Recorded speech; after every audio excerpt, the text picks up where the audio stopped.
Ce qui m'est arrivé en 2018, quand ça vient de vous arriver où la course s'arrête, déjà, bon, il y a de la déception, etc. Mais au-delà de ça, on se dit, purée, la prochaine Rhodium est dans 4 ans. 4, c'est pas 2 ans, c'est 4. Ça fait beaucoup. Et donc là, il faut avoir quand même... faut être bien dans sa tête pour déjà se dire, bon, moi, 4 ans, ça va venir, il faudra être patient, très patient. C'est vrai que c'est la 4e, ma première en 2010, la 2e 2014, 2018, bon, comme vous le savez, ben, la course s'est arrêtée prématurément. Mais ça m'a permis, effectivement, il y a eu des petites erreurs et ça m'a permis d'apprendre. Et donc aujourd'hui, je reviens avec le même bateau, parce que souvent on me pose la question, est-ce que tu as changé de bateau? Mais non, je n'ai pas les moyens de changer de bateau. Donc je suis en catégorie Rhum mono. Je trouve que c'est celle qui est bien adaptée à des gens comme moi, hein, des amateurs passionnés. Donc on sera 14 dans la catégorie.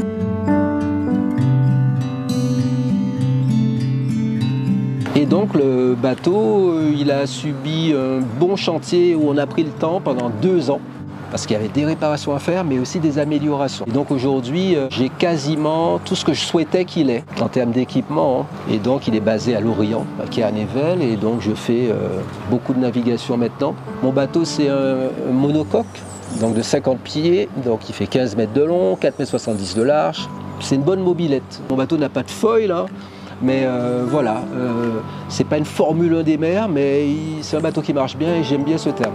Concernant mes objectifs, c'est déjà d'être au départ. C'est pas encore.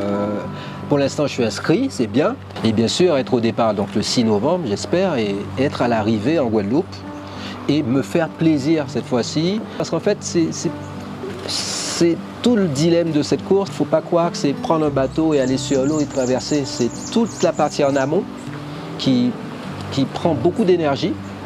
Et c'est là où il faut faire attention à garder, à ne pas dépenser toute son énergie. J'ai peut-être fait cette erreur. J'essaie en tout cas de suivre cette ligne pour arriver au départ, arriver en bonne forme au départ et que le bateau aussi soit en forme et moi et qu'on fasse une belle traversée.